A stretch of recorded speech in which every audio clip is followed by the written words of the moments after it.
United Nations 76th General Debate session is currently underway in New York.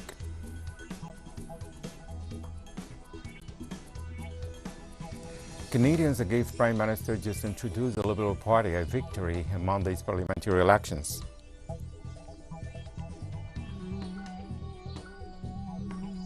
Taliban authorities announced the remaining positions in its all-male cabinet.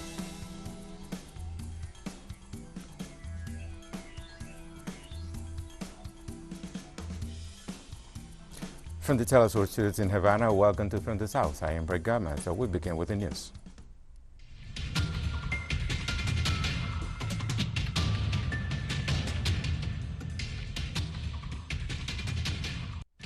United Nations 76th General Debate session is currently underway in New York. Under the theme Building Resilience Through Hope to Recover from COVID-19, Rebuild Sustainability, Respond to the Needs of the Planet, Respect the Rights of People, and Revitalize the United Nations, the 76th session of General Debate of the organization addresses paramount topics that affect the international community, such as COVID-19 pandemic, vaccination rollout, and preparedness ahead of health crisis. Climate change and action to tackle it is also expected to be discussed.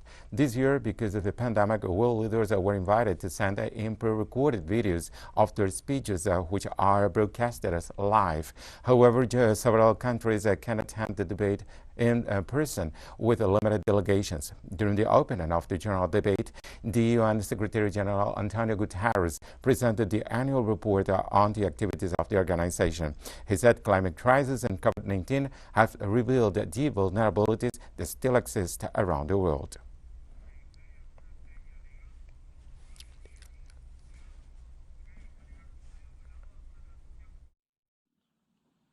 Our world has never been more threatened or more divided.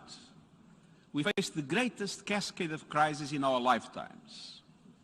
The COVID-19 pandemic has supersized glaring inequalities. The climate crisis is pummeling the planet. Upheaval from Afghanistan to Ethiopia to Yemen and beyond has thwarted peace. The UN chief also highlighted the worrisome health of human rights around the world being under attack as well as science. Human rights are under fire and science is under assault. And the economic lifelines for the most vulnerable are coming too little and too late, if they come at all. Solidarity is missing in action just when we need it most. Human rights. Prior to the start of the 76th session of the United Nations General Assembly, a group of citizens demonstrated near the UN headquarters in New York. The protesters rejected policies of deforestation and extractivism promoted by the government of President Jair Bolsonaro in the Brazilian Amazon, especially in those territories inhabited by the indigenous people. They also condemned Bolsonaro's negationist position regarding the COVID-19 pandemic.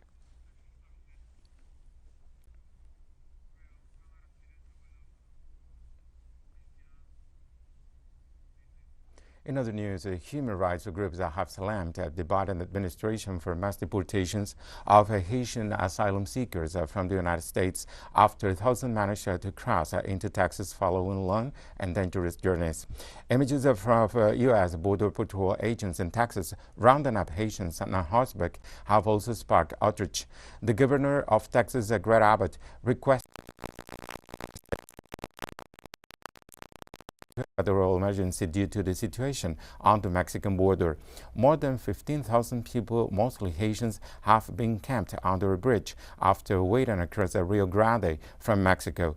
Over 300 were forcibly deported and arrived in the Haitian capital on Sunday, while another 128 arrived on Monday, including 45 children. U.S. Department of Homeland Security Secretary Alejandro Mayorkas said that 6,500 asylum seekers have been taken into custody in advance of processing and removal from the United States.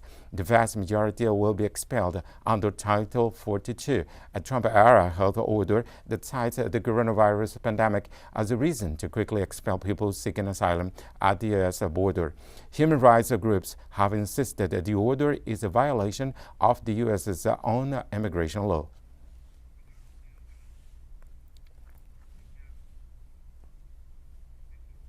In this context, the Mexican Chancellor, Marcelo Ebrard, informed that Haitian migrants are welcome to Mexico as long as they abide and respect the law.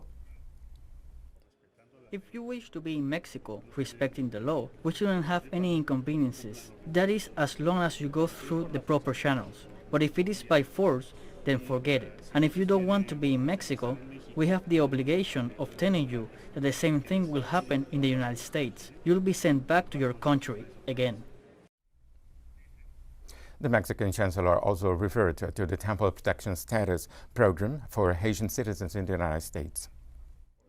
We will consider for a while longer the possibility of a so-called Temporal Protection Status program, which means that Haitian nationals who live in the United States or are residents there dispose of a longer term during which they can put in order all their migrant documents and not be deported back to Haiti. The new cabinet of Argentina was sworn in the morning following a reshuffle in the light of the negative primary results for the ruling party. President Alberto Fernandez named Juan Mansur governor of Tucumán province, his new cabinet chief of staff, as part of changes announced last week in an aftermath of the elections. Other ministerial changes were to the portfolios of security, livestock, agriculture and fishing, foreign affairs, education, science and technology, and communications. On learning the results of the primaries held last Sunday, President Fernandez recognized that his government had to change strategy and ensure it better responded to the demands of Argentine voters in order to reverse the negative results come November, when the country will hold legislative elections. Put all your strength into it. The solution to the problem of the Argentines does not lie in dividing us. It lies in being more united than ever to face what is needed. You will not see me trapped in unnecessary disputes, in internal disputes. My only concern, like the only concern of all of us who are part of this government and this space, is that Argentines should be happy again after so much misfortune experienced in the 4 years that preceded my arrival in government and in the 2 years of the pandemic. We'll be right back after this short break.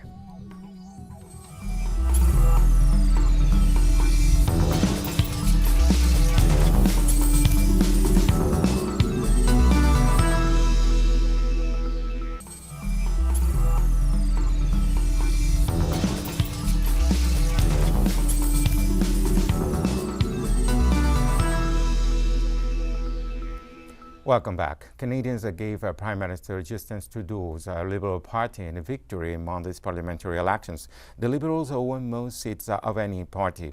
They led in 156 ridings, the Conservatives in 123, the Quebec-based Bloc Québécois in 29, the Left of the New Democratic Party in 28, and the Greens in 2.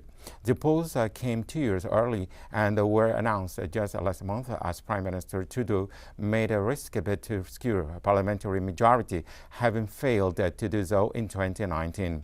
Prime Minister attempt to win a majority of seats failed, and a result was remarkably similar to the election 2 years ago, so he still has to rely on help from other parties to pass the legislation. The moment we face demands real, important change. And you have given this Parliament and this government clear direction. If you voted for our party, thank you. Thank you for putting your trust in our team to keep moving forward for everyone. And if you did not vote for us, I want you to know that we will stand up for you and work for you every single day. The United Brazil Party has won the nationwide election to the State Duma, gaining 112 seats in the Parliament's lower house. According to the Central Election Commission, after 100% of canceled ballots were processed, the United Brazil won 49.82% of the votes. The Communist Party came second after securing 18.93% of the votes, and the Liberal Democratic Party was third with 7.55% of votes. Meanwhile, a Just Russia Trust Party and a New People Party got 7.46 and 5.32 5% of votes respectively. So, 5 parties made it to the State Duma, passing the electoral threshold of 5%. The elections were held from Friday to Sunday.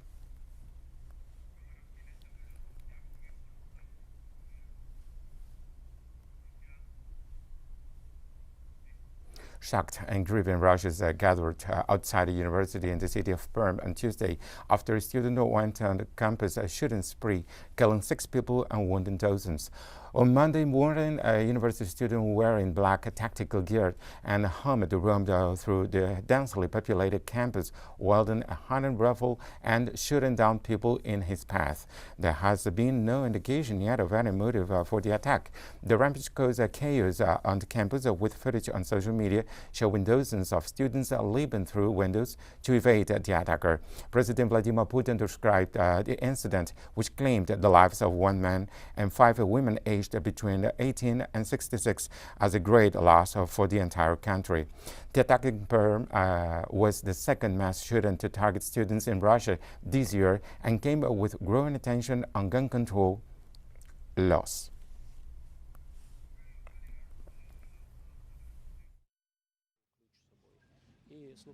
First, I saw people running.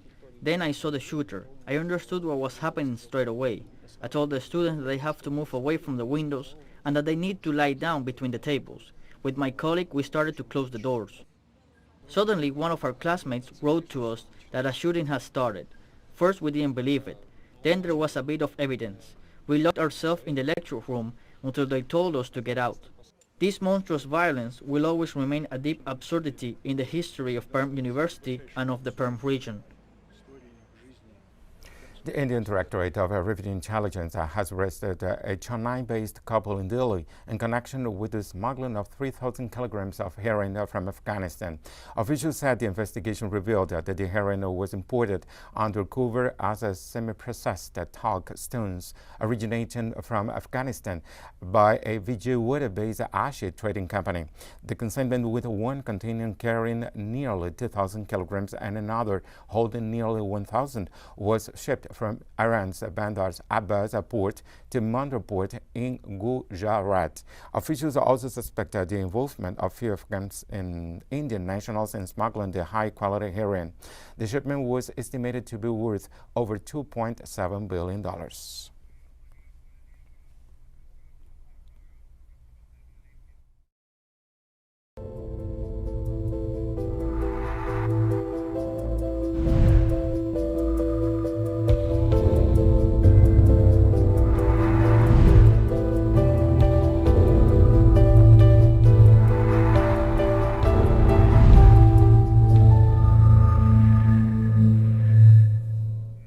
Cuba agreed to provide Vietnam with 10 million doses of its homegrown coronavirus vaccine Abdala, for which the Asian nation has given emergency approval. The deal was signed between the two countries during an official visit by President Nguyen Xuan Phuc to the island. The agreement concerns an initial 5 million doses, but Vietnam has already authorized the purchase of 10 million doses. It became the first foreign country to approve the emergency use of Abdala, which Cuba is already using along with Soberano 2, another locally developed vaccine. Last week, the island started the process of seeking World Health Organization approval for Abdala and Soberano 2.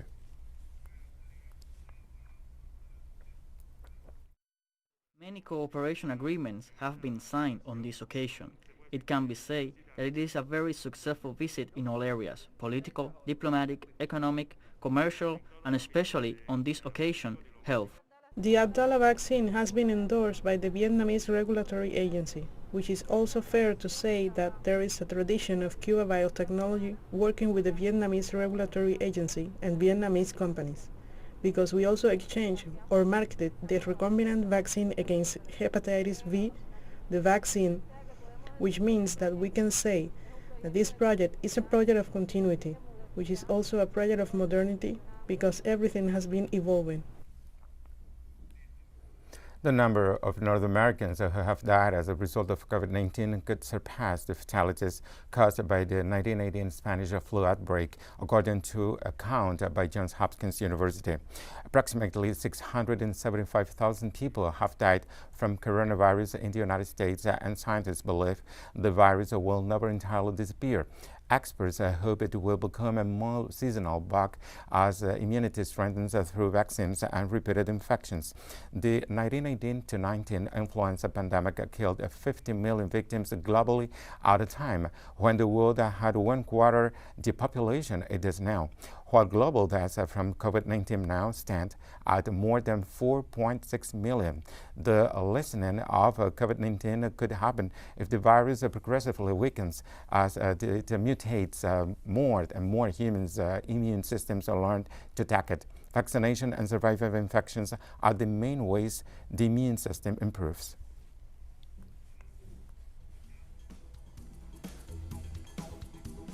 We have more stories coming up after this final short break.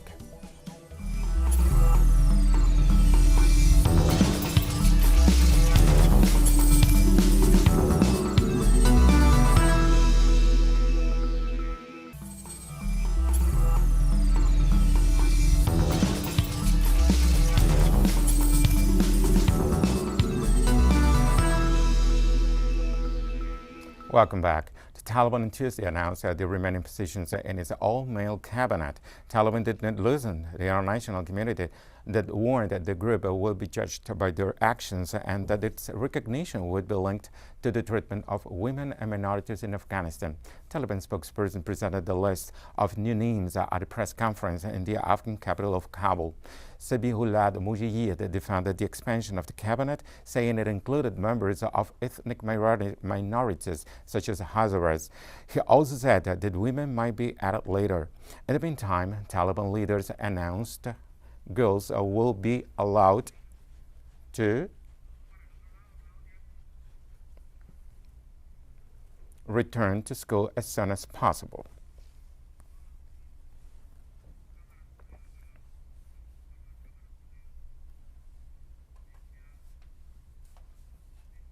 Also in Afghanistan, the father who lost his daughter and 10 family members to a U.S. drone strike demands compensation and claims that an apology from the White House is not enough. The statements come after last Friday. The Pentagon acknowledged and apologized for the crime committed on August 29th.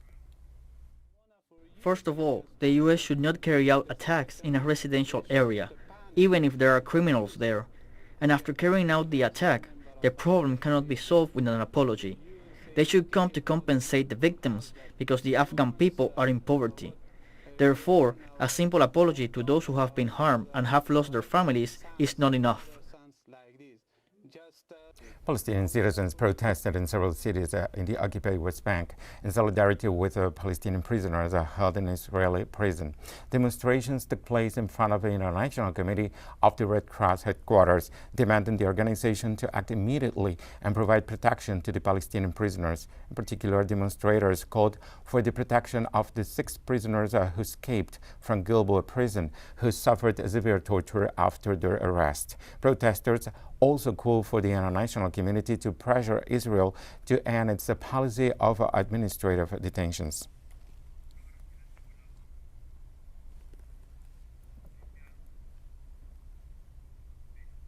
The United States is deploying around 2,000 troops to Iraq despite announcing plans to end its combat mission in the country. Soldiers from the 4th Infantry Division will replace the 256th Infantry Brigade combat team of the Louisiana Army National Guard for a 9-month period and became the primary U.S. force for the entire country.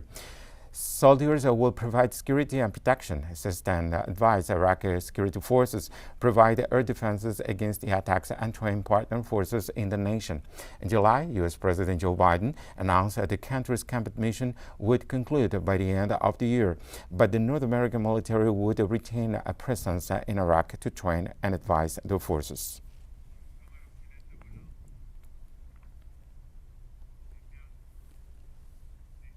Sudanese authorities have reported a failed attempt to overthrow the country's transitional government, blaming military officers and civilians from the former government of deposed President Omar al-Bashir. Sudan's Prime Minister Abdullah Hamdok addressed the attempted coup, which took place early Tuesday. He called it an extension of a previous attempt to overthrow the transitional government created after longtime leader al-Bashir was removed from power in 2019. Authorities arrested leaders of the failed plot, which involved military officers and civilians belonging to the defunct regime. Sudan has been on a fragile path to democratic rule since the military's ouster of the country's longtime ruler Omar al-Bashir following 4 months of mass protests. The country is now governed by a joint civilian military government faces towering economic and security challenges.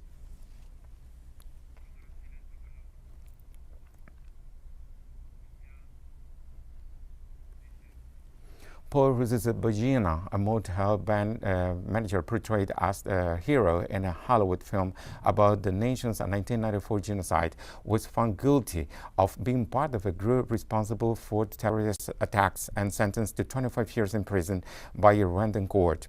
The case has had a high profile since Rusesabagina was arrested in August 2020.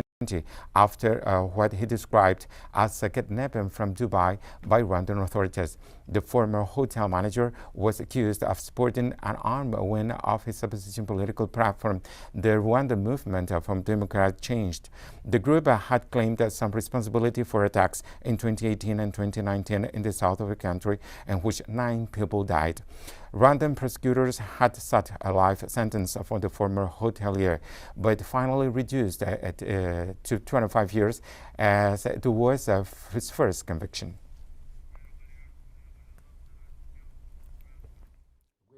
With regard to Rusesabagina, Paul, he is convicted of being a member of an illegal armed group and participating in terror activities, but he is acquitted of creating an illegal armed group. Therefore, Rusesabagina, Paul, is sentenced to 25 years imprisonment.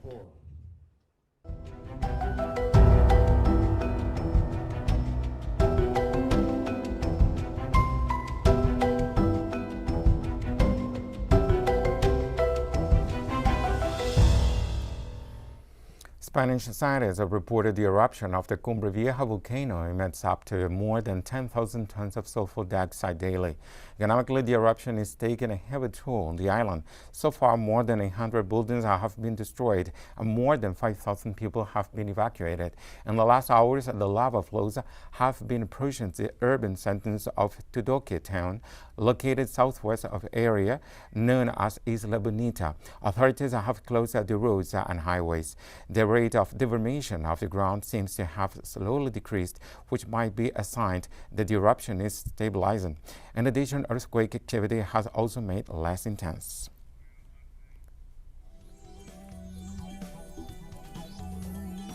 We've come to the end of this news brief. Remember, you can find these and many other stories on our website at TeleSUR English. You can also follow us on social media for all the latest news. We're on Facebook, Twitter, Instagram, and Telegram. For TeleSUR English, I'm Ray Gomez. Thank you for watching.